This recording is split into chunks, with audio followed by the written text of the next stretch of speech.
So guys, for the first step, you want to make sure that Discord is fully closed. Now to do that, in the bottom right of your taskbar, you want to click on the arrow, and now you want to find Discord. You want to right click on it, and then click on quit Discord. This will now fully close out of Discord.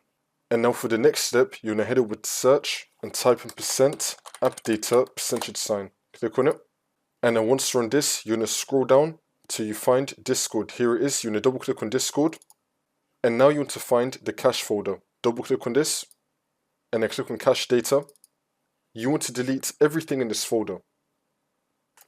I'm just going to do Control A and then click on delete, which will now delete everything in this folder.